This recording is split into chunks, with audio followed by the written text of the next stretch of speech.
Monday, February 14th, 2011. I'm Rim. I'm Scott. And this is Geeknights. Tonight, IBM's Watson. Let's do this. Perhaps Dr. Watson? No. No? You No. sure? Yeah. Do you remember that on the Windows 3.1? I do remember that on Windows 3.1. But that didn't even do anything. It was just like you would run it and a little doctor would appear, and that didn't do anything. Of course, I had actually the first version of Windows I ever had was Windows 3.1.1 with networking.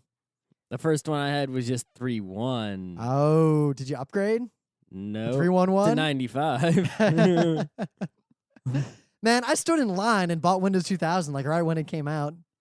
Yeah, I didn't do that. That was the last time I bought any software at a store, I think. I bought Windows 98 SE at a store, but then I bought it online. Well, that and Tribes 2 I bought in a store. Yeah, but Yeah. I bought Tribes 2 online. Yeah, I bought it in a store because I did not buy it. I did not have the money when it came out, and you got it. I saw you play In fact, you bought it for me, and then you gave me the copy. Then I gave you the money. Yep. And then, realizing the mistake of having not bought it, I forewent food in order to afford my own copy. Didn't you had a meal plan by then? Yeah, I had a meal plan, but it was all debit, and I spent it all on coffee and ice cream. Why don't you spend it at Gracie's? I was very happy to be done with Gracie's. You needed food. Plus, all debit, a Gracie's dinner was like $20. With all debit it was. Yeah. But warm. I think it was 14. I'm thinking about busting out the rollerblades, going back to work outside. I think do not, because as soon as you do that, the snow's gonna just appear. See, the thing is, the rollerblades are safe. With the bike, if I commit to biking to work, I'm fucked if it gets cold. If it gets cold, I can just take off the rollerblades and get on the subway. That's not a bad strategy, but I don't think winter. I'm not. You know, while that might be a safe bet for you, like you test the weather in the morning and then blade to work real fast. While it might be a safe bet, you still, whether you can blade to work or not, you don't want to risk it being cold again. So you don't want to tempt the weather gods. But I feel like rollerblades are not quite as prominent as a bike. The woman might not see me. No, they'll see. They see everything. It's like trying to hide. If you try to set up a Tetris, the Tetris god will be like, line piece. No, he'll be like line piece. S, L. Reverse squiggly. All right, he blocked it up. Line piece. The weather god is the same evil god. The same pantheon of evil gods. There's something up. We've been referencing the Tetris god a lot lately. Because his pantheon of evil gods have been making their works lately. I think so. Though there's I know you're still the sheriff, but times they are changing. How are they changing? Let's see how today's combat goes. We're not playing combat. Combat in Outlaw. What we do in Outlaw is in fact combat. Combat has tanks. That's the trouble. Outlaw has pretzels. It's the trouble with Atari games. They have names like hockey, football, shooting. Yeah. Well, they also have names like Solar Jetman. Yeah. Or what? No, that was Solar Fox. Fox. Not Solar Jetman. Solar Jetman, however, was an awesome game. Yeah, but Solar Fox. Not that awesome of a game. My grandpa really liked that one, though. Okay, sure. Yeah. Yeah, so there's kind of big news, so I figure we can talk about that. Mm-hmm. I believe it was your news. Was it? All right, yeah. The most giganticest tech news of the whole week that people are pooping all over because it affects things in like 30 different areas. Almost as big as the Oracle Sun news. Oh my God. To this day, I can think of when the DMCA passed, when Oracle and Sun had sex are some of the darkest days I can remember. Right. So now it's Nokia and Microsoft, and basically together at last. Right. So the problem number one, right, was step number one was Nokia was pretty much king of the world in cell phones, mostly because their candy bar phone took the world by storm, just regular old phones, right? And they had Symbian phones and such out and about in the world before anyone else really had smartphones. Yeah, they were basically like top of the line, super nice normal phones. It was pretty much right. You had Windows, the original Windows Mobile, which is terrible. You had the original, the Blackberries, and they were, they haven't changed that much. They're still not. It's still kind not of funny so great. that they haven't. All right, and you had Palm, the Trios, and those were the smartphones, right? And just even though they were almost as functional as the ones we had, the Androids and the iPhones we have now. They really they didn't take the world by storm. It was pretty much they were big time business expensive. users and nerds using them. I mean, they were They expensive. weren't that much more expensive than they are now. Yeah, but they were expensive compared to, the landlines that most people had. I guess, yeah. Anyway. I mean, when a cell phone itself is a luxury, the smart cell phone with the data is going to be a lot more.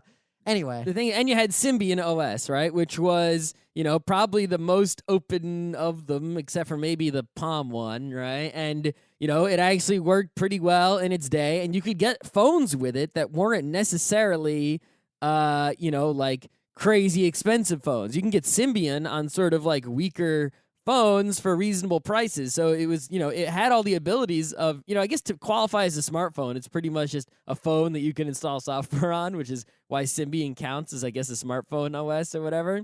So Symbian was actually incredibly popular all around the world, not so much in the US, where Nokia could never really get its phones carried by any of the carriers. But everywhere else in the world, Symbian was kind of huge. I remember people were using like those, Nokia like N97, whatever phones those were, and they were doing like, Kik and streaming video and stuff, right? And Symbian was huge. But now that it's been like 2 years or so with the iPhone, or 2 or 3 years with the iPhone, and Android for a couple years, Nokia really fell off the bus, and they didn't advance their shit. They started making like the phones that had like ridiculous horsepower, but the software was poop, and they weren't keeping up. And there was even in the rest of the world where Nokia was sold and popular, they were losing on the bottom end because some Chinese people were making better cheap phones, and they were losing on the high end because Android phones were doing better than Nokia phones. So what's a company to do? Well, the CEO proved that he was not a moron. I was quite impressed. He sent out this letter that's on Engadget, and the letter's basically like, look, we're on fire and we're throwing gas on the fire. He's like, we're basically years behind the competition. We need to do something, right? And Nokia was doing on paper some stuff that was looking good. They were investing in this sort of, Linux platform with like, MeeGo, which is, a Linux smartphone OS and stuff like that. And they bought Trolltech, which makes Qt, which is an open source GUI library that, is used on KDE on the Linux desktop. And, they were pushing in that right direction, I guess, philosophically with the open source Linux-ness. But the reality was that they totally failed to actually produce something that had A, the functionality, B, the smooth hardware, and C, good interface or usable in any actual way. Well, I think it was just they these weren't- horrible, phones that weren't any cheaper and were many times I actually think what more really expensive. hurt them is that they weren't used to competing with the kinds of companies you have to compete with in the modern smartphone market. I mean, they were used to competing with, other crappy cell phone Yeah, like manufacturers. Motorola and HTC. And then now they've got to compete with, Microsoft and Google and Apple. Well, now in HP, because in side news, HP's finally gotten rid of the word Palm forever, and it's now just HP. Yeah, meanwhile, there are no updates to WebOS and no apps. So my Pre is still pretty goddamn useless. Anyway, right, so what Nokia's done here, right, is they said, all right, look, we can't be like, let's stop throwing gas on the fire. What we'll do is Apple, obviously, we can't do anything with them. They're not going to let us put iOS in a Nokia phone, so that's not going to happen, right?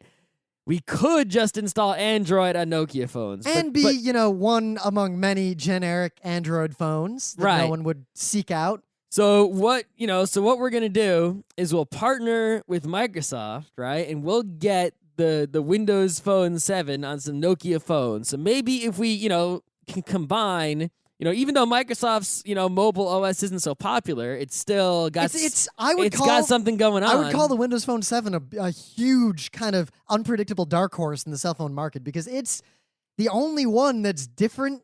But at the same time, no one seems to care about it, and it's not doing anything different enough to make anyone say, "Oh, I want one of those." Yeah. It didn't penetrate the enterprise market because BlackBerry's still got that locked down. Yeah. It's not penetrating the normal user because they're going to either get an Apple or whatever their cell phone company gives them. And if the iPhone Nano rumors are true, That's it. That's the end. Game over. Meanwhile, I have this weird aside that, I've got my pre and my contract's running out and I'm looking at phones and I was poking at pretty much every Android phone that Verizon or Sprint has available.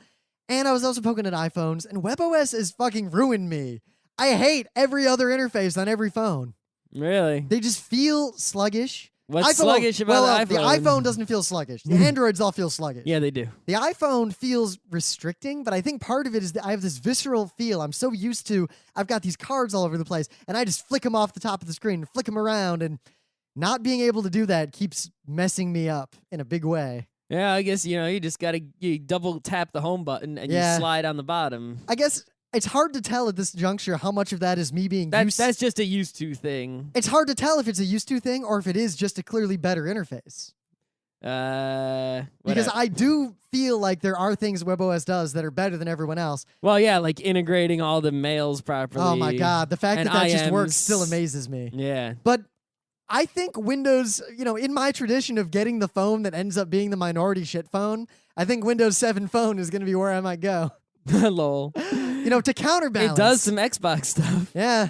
But I anyway, need that. But I think, if Nokia partners with Microsoft, they did partner with Microsoft, right? I wouldn't bet any money on that No, partnership. but if they can somehow get the magic of the software, with Microsoft has generally failed at hardware, with Nokia hardware that somehow if they somehow make a not sucky hardware, they might go somewhere, especially in the rest of the world. I think it could do well in places like India where Microsoft is still, so powerful, or even South Korea. I think what they should really gun for is the destroying the BlackBerry market, because BlackBerry is not, it's only powerful and existent today due to the fact that most enterprises are too afraid to drop it. Yeah. They've got too much invested in it, yet most people hate their BlackBerries unless they're people who never had a smartphone and the company And gave them a Microsoft is one of the BlackBerry. only ones who can attack. They pretty much the BlackBerry stronghold has pretty much been eaten away at as much as it can be eaten away at. To kill the rest, the only one who can kill the rest is Microsoft, because they have Outlook, and the companies aren't going to give up Outlook. Nope. So their pretty much only choices are BlackBerries right? If Microsoft can come in with a Nokia phone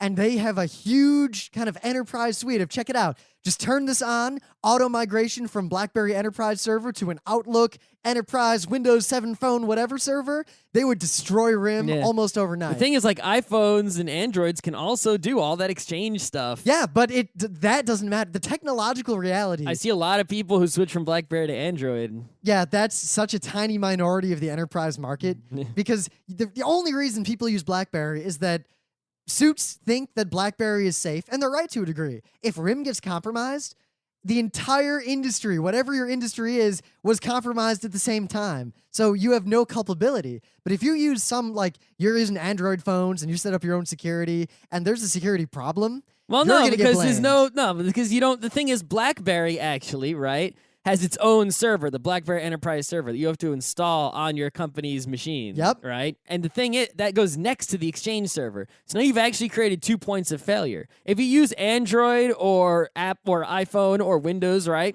they just connect directly to the Exchange server with ActiveSync. So actually, you're just removing the BlackBerry server entirely, and you have the same point of failure Exchange that you had before. Yeah, I'm not talking about point of failure there. I'm talking about, say there was a breach, like a user lost their phone. And before you could wipe it out remotely from your server, delete all the data or encrypt it or whatever, someone got some data. If you're using a BlackBerry, you can pretty much get away with saying, we were using best of breed. We used BlackBerry and we got compromised anyway. If you're not using that, people could come after you saying, why aren't you using what the rest of your sector is using? That's the kind of bullshit that shareholders and suits will do. Anyway. Yeah.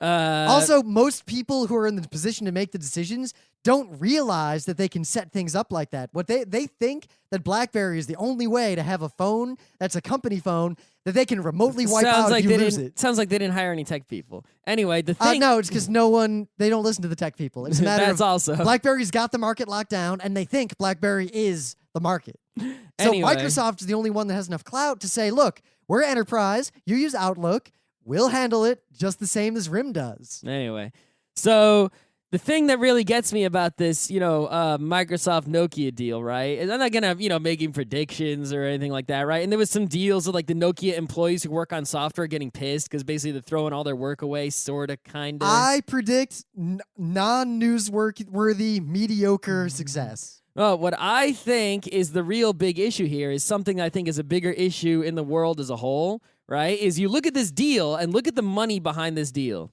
And basically the situation here is like Nokia not to look so good. So a bunch of money comes from Microsoft to Nokia. So now they look so good, right? Because Microsoft paid them $1 bajillion for this deal, right? But that money doesn't come from customers. It came from Microsoft. And I think what's happening, I can see it at my company and a lot of other companies in the world, right? Is they're sitting there doing their business, right? And some other company comes along and says, we will give you X dollars to do this, right?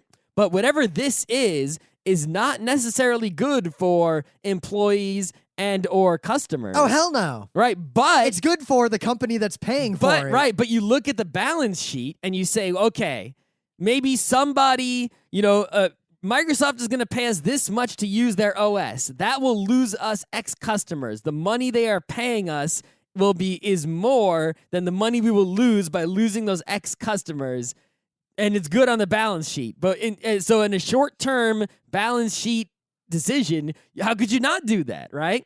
But in the long term, you're killing your brand. You're doing all these other you're making your software, you're doing something bad. And thus the kind of end game of large corporations and investment where the real customers of a company in the end are the shareholders who want short to medium term gains. Right, but I want you look at, companies such as Apple. Apple doesn't do shit like that.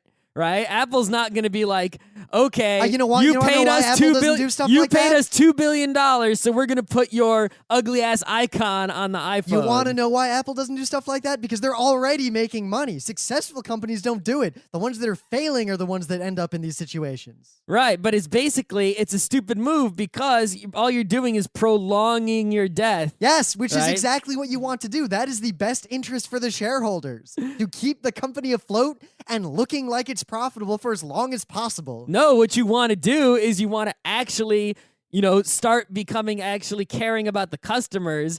And then in the short term, there might even be a loss. But in the long term, you might actually compete and win out. And Scott, in some cases, shareholders can sue the board of directors and the company saying that you're not acting in their self-interest.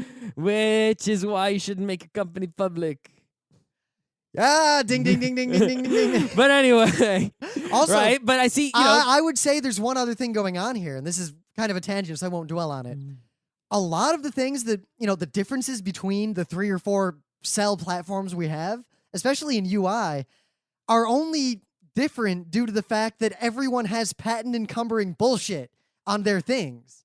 And there's that huge clusterfuck of everybody can sue everybody at any time over everything. Yep. So if, one OS will have a good feature or a good thing, and no one else can use that because there's a patent on it, even though it's a fairly obvious thing. And if we really relaxed or broke down these software and UI patents, I feel like there would be a rapid convergence toward the good decisions. And I think a lot of the fake innovation that's going on in the companies that are doing so well, not saying that what Nokia is doing is fake innovation, but the situations like that is that because they can't attack directly because of patents, they basically have to go in all the directions that everyone else said will fail because that's all that's left. Oh. So very briefly, talking about IPOs and companies doing things, Pandora is filing for an IPO for whatever reason. I can't. What do they need the capital for? What are they going to do? Online radio First of all, they're behind Last.fm technology-wise and music-wise. But Last.fm is now charging for mobile access and some other things, so that kills them, right? But mobile access means less and less for me because I listen mostly when I'm sedentary at a computer. Right, but Groove Shark is killing them both. And Spotify kills everybody. Spotify is the second highest source of income for record labels in Europe, but Spotify isn't available in the U.S. But at the same time, it's all the weird cyclical problem that TV has too, where, how does Pandora make money? They have to pay for everything they stream. Last.fm They sell ads on Pandora. Yes, they sell ads, but at the same time, do those ads even work? Is it just another kind of advertising model propping up a dying industry? Yeah.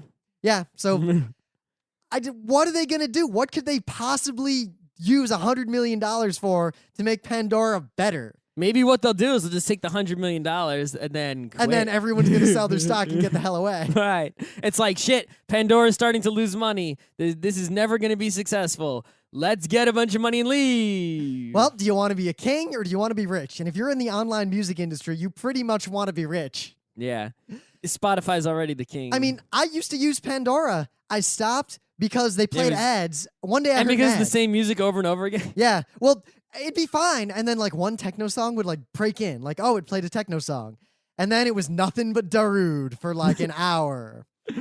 Also, they played an ad, and I was like, what the fuck is this? And I stopped using it, and I started using Last FM just because I never heard ads on Last FM. Well, Last FM is actually owned by CBS. Yep. Which is why they're starting to charge money. It's a Hulu situation. Ah, but while they charge money for the app, they don't charge money for the browser and no ads. Not yet. Yeah, and you know what? If they do, I'm not going to use them anymore.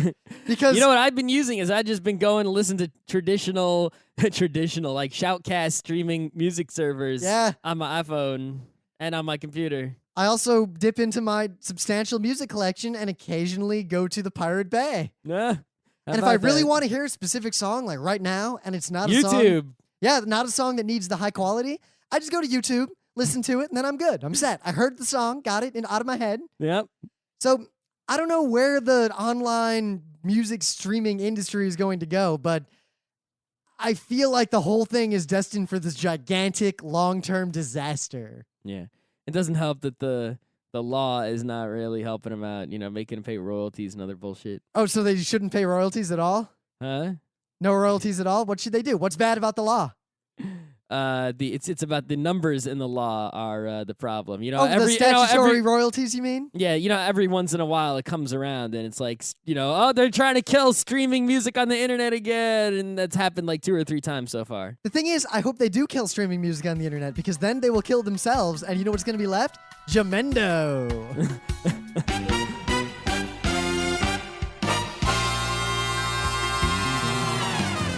But anyway, things of the day. You know what Detroit needs, according to the internet? People. So to live there. There was a tweet, and someone said something to the effect of, you know what Detroit needs right now? They need RoboCop. And apparently Mayor Bing responded to that tweet saying that they had no plans to make a RoboCop statue. There's a little conversation. And then a Kickstarter got started to build a life-size, ultra-realistic statue of RoboCop in Detroit. And in 4 days, they have raised over $18,000. How much does it cost to make a RoboCop statue? That is 35% of the project. What's the rest? 35% of it is $18,000. Whoa, what? I thought you said that the statue would cost 35% of the $18,000. No, they raised $18,000, How which much is 35. is a statue? What's it made out of? Look at metal. You can definitely build multiple RoboCop statues. No, high quality statues that are gonna last and look good are very expensive. You need to get an artist to make it. You can definitely do it for less than $18,000. Also, the land, the permanent maintenance, all those things. I mean, statues cost money. It sits there in the park. How much do you think the Sentinel cost at RIT?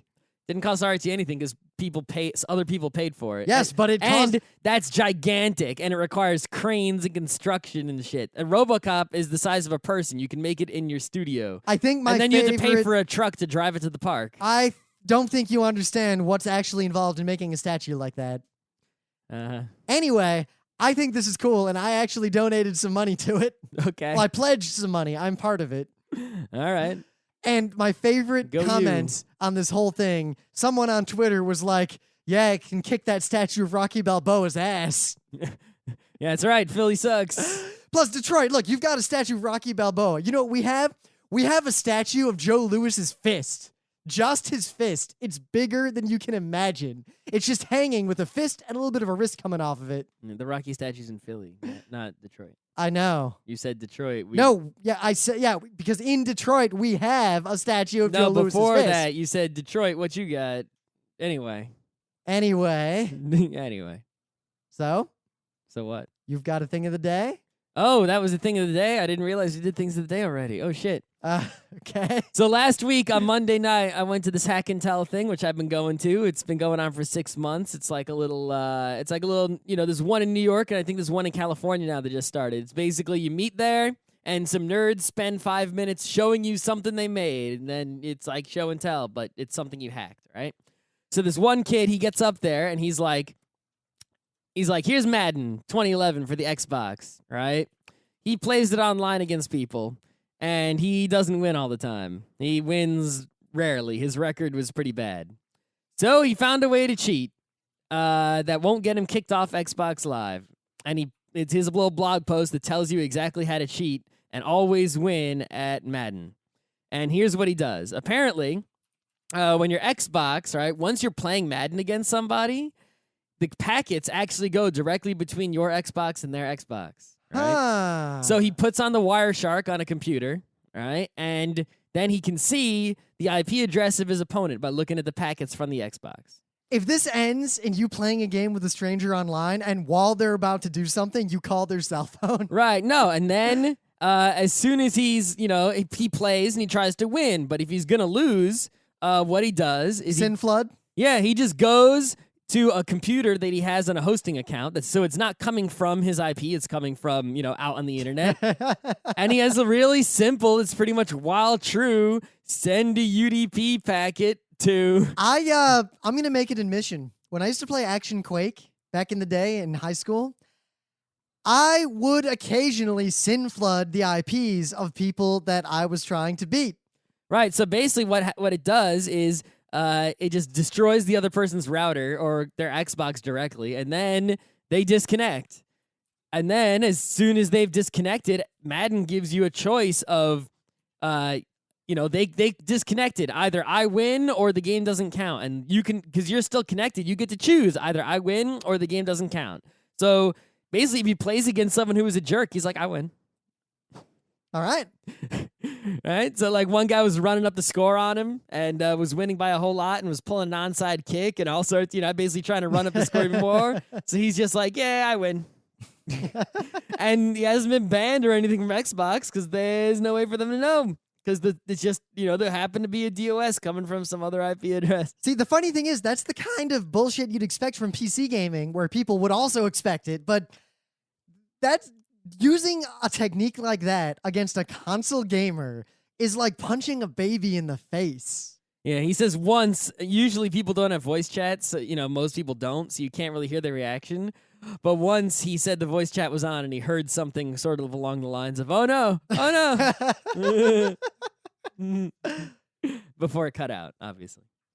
But before we get to the main bit, of course, the meta moment, we are going to be at PAX East doing 5 panels in 3 panel rooms. We will have our combined panel schedule of us and all the other good panels, at least the panels that are done by friends of ours, and we'll put them online for your PAX planning perusal pleasure. Yep.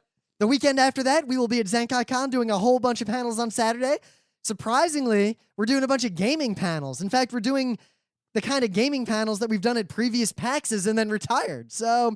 if you can't make it to PAX, come to ZenkaiCon. Why don't it let us do our interesting new panels, always reprising the old panel? Well, we're doing actually a new panel there because you might remember our first debut PAX panel many years ago was Beyond Dungeons & Dragons. We've come a long way since then, and despite the fact that we retired that panel years ago, it's probably the most requested thing we've ever done.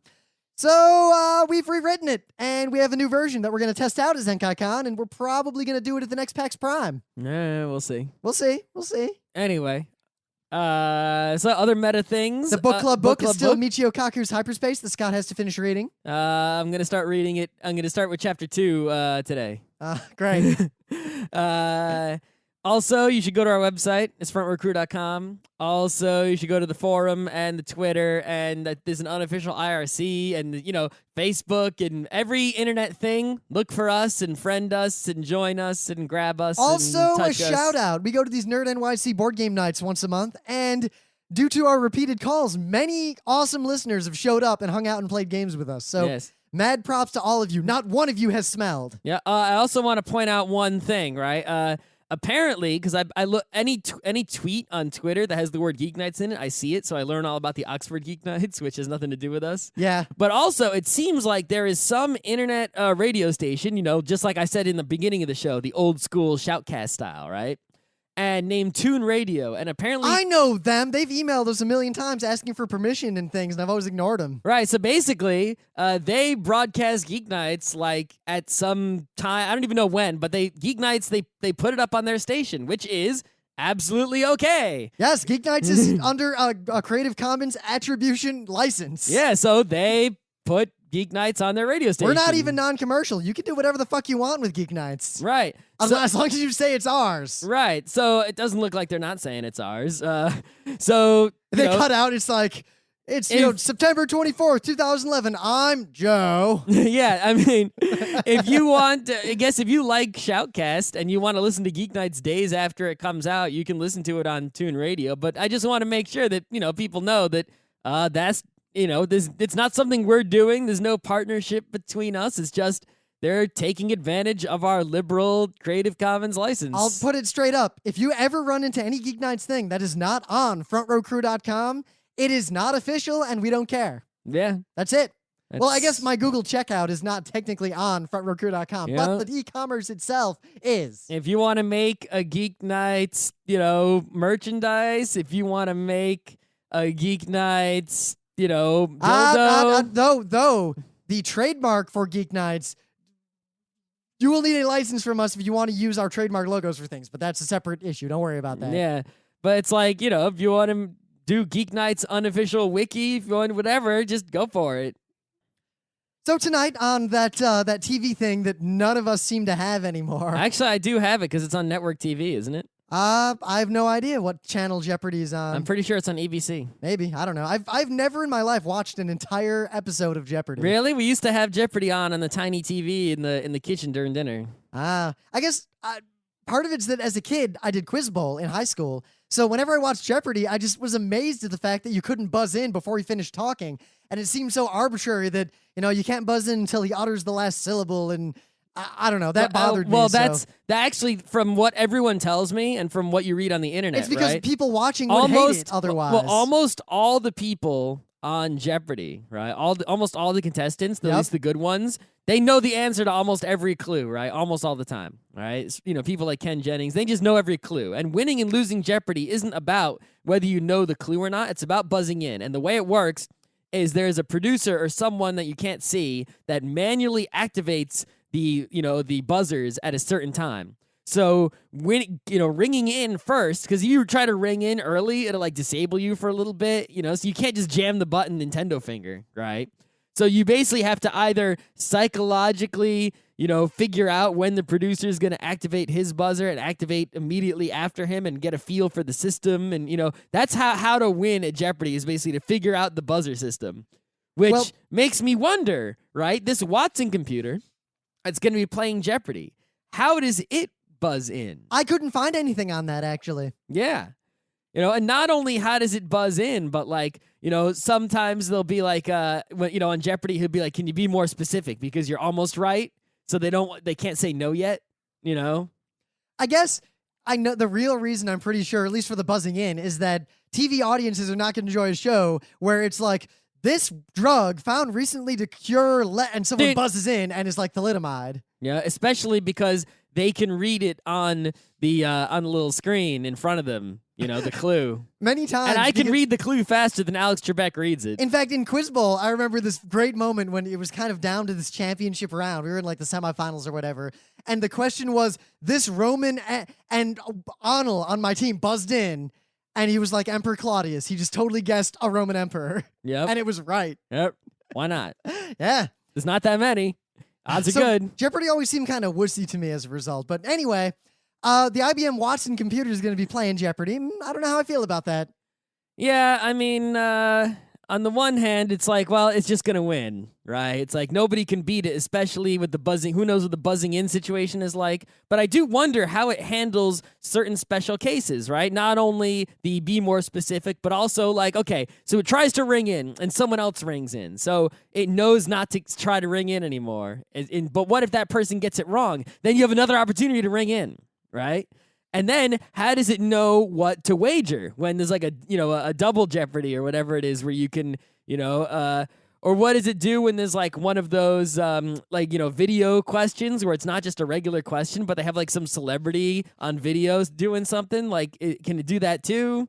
Or can it handle the final Jeopardy, right? Where you have to, right? It's like, can it? See, I feel like the way to make this legit, it should have to watch the videos through a camera. I think it should have to have a physical, clamp servo on the buzzer. See, and it should have to have a camera, and it should have to have a microphone. I couldn't find any info on this. I'll bet a human handler is going to ring in on its behalf or some BS like that. I don't know how it works, but at least the part that gets the answers, right? It's basically just using the internet, right? I mean, kind of a Wolfram Alpha / Google.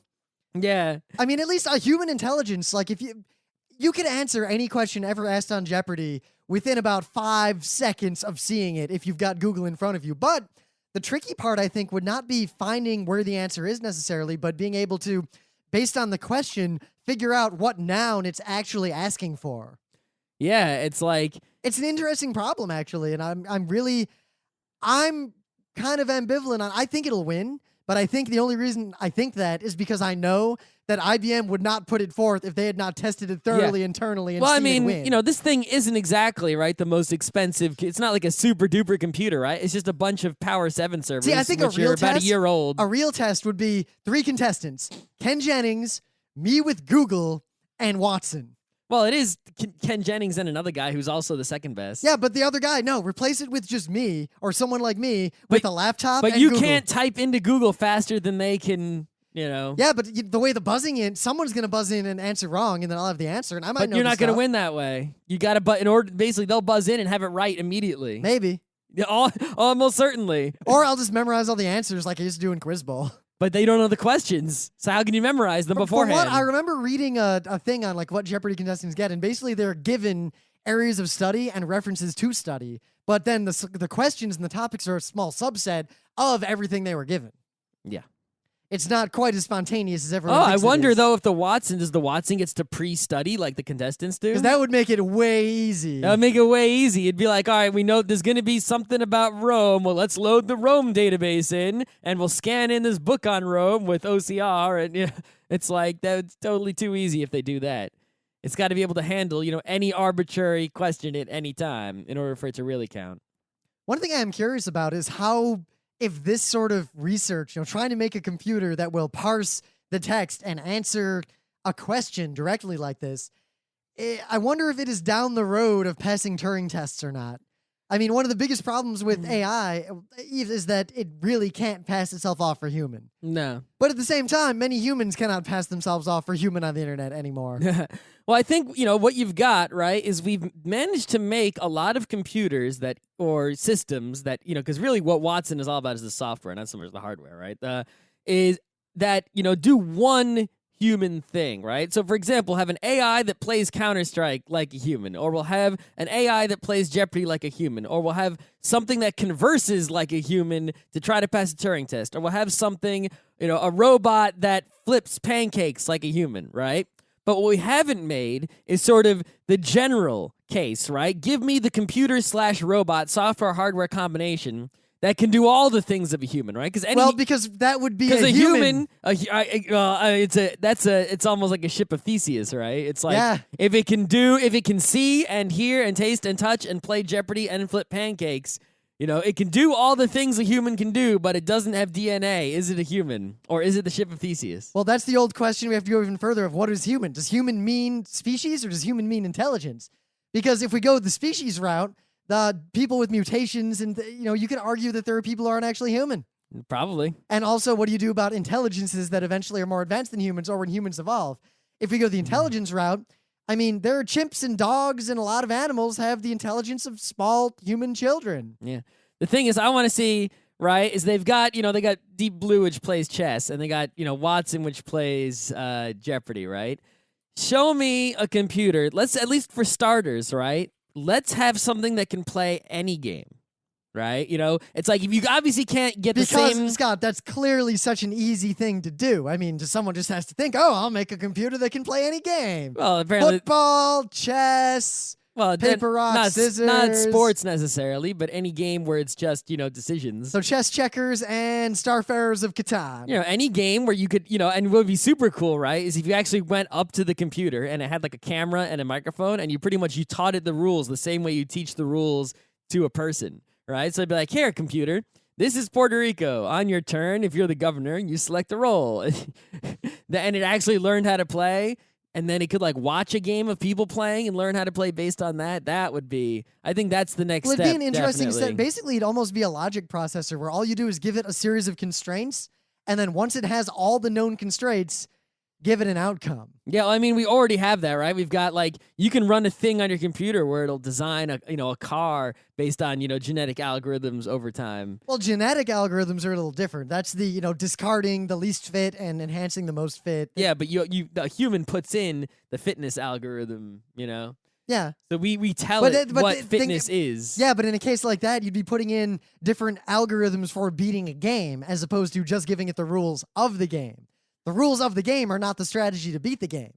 And I don't know if there's any way to have a computer now that, given only the rules, will come about to an algorithm that solves the game, short of doing some sort of tedious genetic process. Oh, that is sort of true. Both the Deep Blue and the Watson, right, were sort of programmed for the specific game purpose. So the algorithm to beat the game was basically typed in by people, right, who figured out what that algorithm was. It wasn't, we need an algorithm, the computer, an algorithm that generates an algorithm. Yeah, the computer didn't figure out how to win at Jeopardy. Pretty much someone who already knew how to win at Jeopardy went in and said, okay, buzz in as soon as possible, right, as part of the program, So that's actually, when you think about it that way, it's far less impressive because pretty much someone went to the computer and typed in, here is how to win at Jeopardy. Do this, do this, do this, do this, do this, It's no do this. different than writing... And the computer does that. It's no different than writing the AI to be good at, say, Settlers, except that it's a much more complex problem with a much larger problem space. Yeah, the impressive parts of the technology are pretty much only in the parts that understand,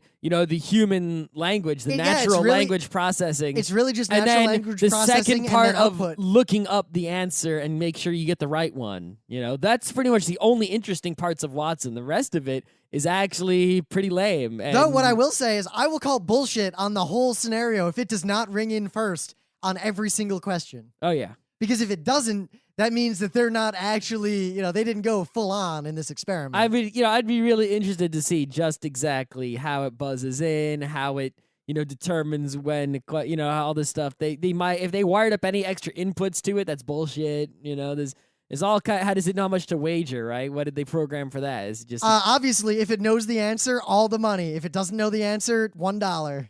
You can wager 0. Yeah, gotta wager the $1. But you also have to look at how much the other people have, right? So if you wager 0 and the other guy's got more than you right now, he could just wager 0 and win. Actually, even if he gets it wrong. So you have to wager at least the difference between you and the lead guy if you're not in first. You know what would be a much more interesting problem for me, because it's a problem that it is easier to solve, I think, because the problem space is actually more constrained.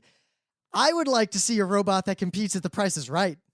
Because it's constrained in one way. It's got to just look up prices, MSRP.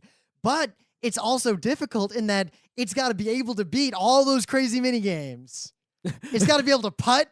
Play some Plinko. It's got to climb up the Plinko stairs. Oh, Plinko would be really easy for it to figure out, I think. It'd have to climb up the stairs, though, to drop the Plinkos.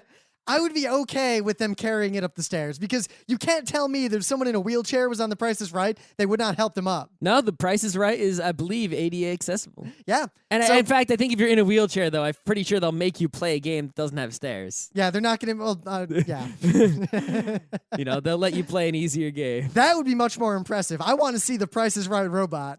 Yeah, sure. I mean, the thing is, right, Price is Right is about memory. It's like, did you remember this piece of information, right? So now, does Watson look things up on Google, or does it have its own database of information? Right? And then what was put in that database? If I could take my computer and load it up with a list of a price database on MySQL, and it could win The Price is Right, no problem. That'd be really easy to do. So it's like, but figuring out the prices part, but not, for example, because the Showcase Showdown is a lot more fuzzy. There's too many, just almost a Fermi equation. It just adds all the prices of all the different separate things together. Yeah, but at the same time, there's no listed MSRP for a particular trip to a particular hotel. You got to figure that out. Hit orbits. Yeah, it's all right. But the thing is, and right, you got to putt. How you gonna putt? There's putting You gotta putt. robots. Yeah, it's all got to be the same robot. That's right. I'll make a computer with legs. Anyway, but yeah, it's what was I trying to say? Right. So it's not necessarily any sort of fancy program you've written or fancy algorithm or algorithm generating algorithm. It's just data. Was the data in the computer or was it not? Unless it has internet access. So how much data did they put in Watson? That could determine whether it wins or loses how much data was inserted beforehand. And is it fair to insert some obscene amount of data on terabytes of hard drives that is more than like any non-autistic human can possibly remember? But what if we have a human who just memorizes all that somehow? Yeah, but that's, if it's a game of memory, how fair, because there are certain things a computer is better at than a person, and certain things a person is better at than a computer, right? If you're talking about just memorizing a ton of information and looking it up, a computer is way better than humans, right? But if you're talking about something like walk down this crowded street without bumping into anyone, a computer is terrible at that, I mean, you'd have to have like some... Scott, I note that the majority of the people I see on the street on a daily basis are also terrible at that. They're a lot better than a computer would be. I almost disagree with you there. But I'm just saying, it's those kinds Well, let's zoom out. We're talking about, because, we can, from a practical perspective, a game versus a sport are very different. But really they're not, because what's going on in a human brain is a physicality that is no different fundamentally from electrons moving around in a computer. It's just a physicality, and we have these giant abstractions on top of it. At its core, if I'm trying to figure out the answer to a question, there are chemical and electrical reactions going on in my brain.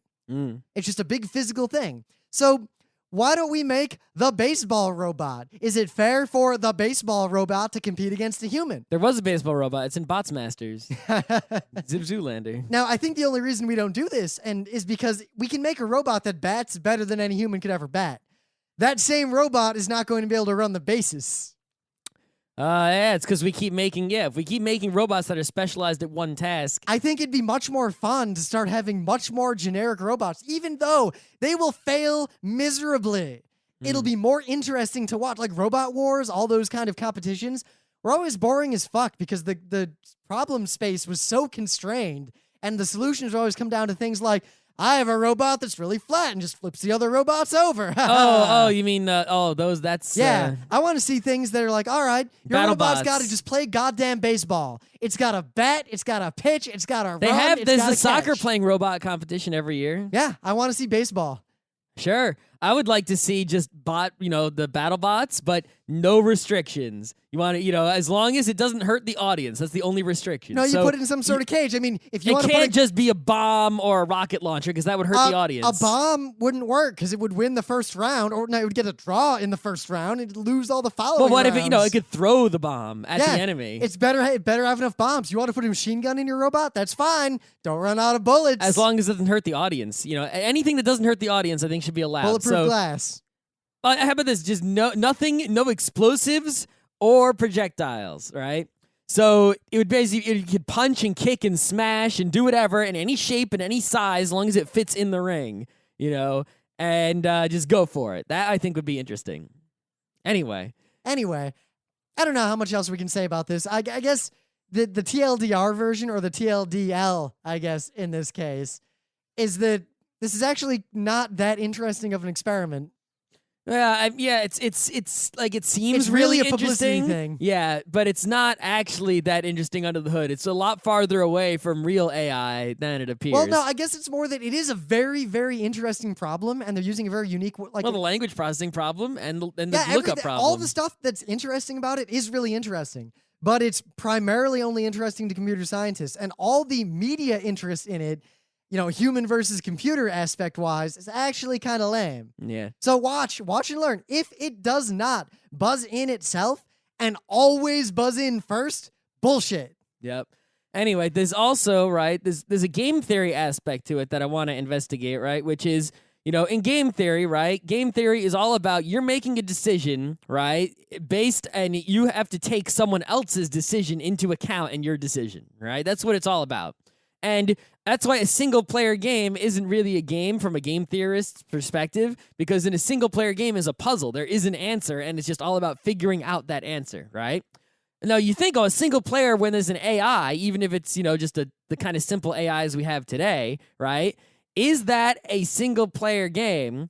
Or are you actually making decisions against the decisions of the AI? I mean, it's a pretty good simulation of a game against a real person, right? But is it really? Because it's still a digital binary computer. It's still an algorithm, so the decisions it's making are already made. Well, it's already deterministic. What it has is a strategy, just like me playing Stratego. I have a strategy. So does it then not? It's not. While it looks, like it is a player, it's actually just a part of the puzzle in the game, a very perhaps complex part. Scott, but the breakdown there is that me as a human, if I'm playing, say, The Prisoner's Dilemma, I have a strategy. Every decision that could possibly be made, I've already decided. I'm following an algorithm. That is true. So that doesn't make me less a part of the game.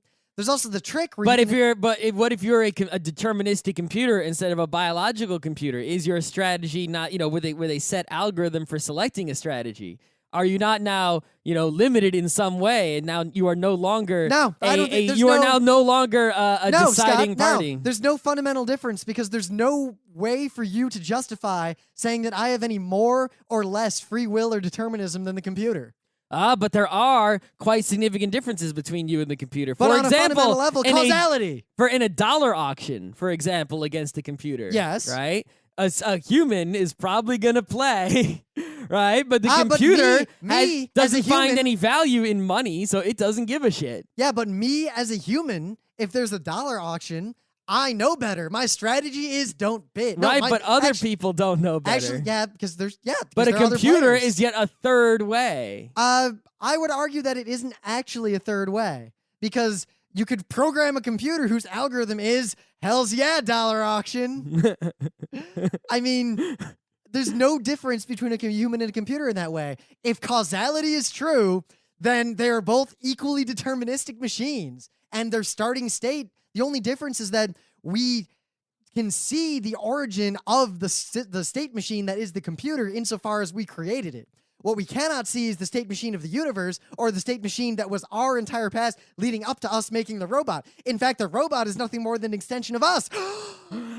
So isn't Watson then actually a human? Yeah, one step further. Watson is an outgrowth of the humans, which themselves are nothing more than outgrowths of the causal chain leading back to the Big Bang. Right, but no, the people who made Watson, at least right? Isn't it actually sort of like a team playing Jeopardy, which is sort of unfair? It's all those humans together playing Jeopardy on the same team. But would it be any different if all those humans coached another human into a strategy? Would it be? No, because there's no way to differentiate between the deterministic behavior of a machine, an algorithm, or a human. Mm-hmm. Because we believe that causality exists and have no reason not to believe so. Which also proves that we don't have free will, if that's true. It all comes down to solipsism. Anyway, but yeah, Watson is cheating. We'll see. If he doesn't buzz in first, then he's playing suboptimally. He's not playing to win the game.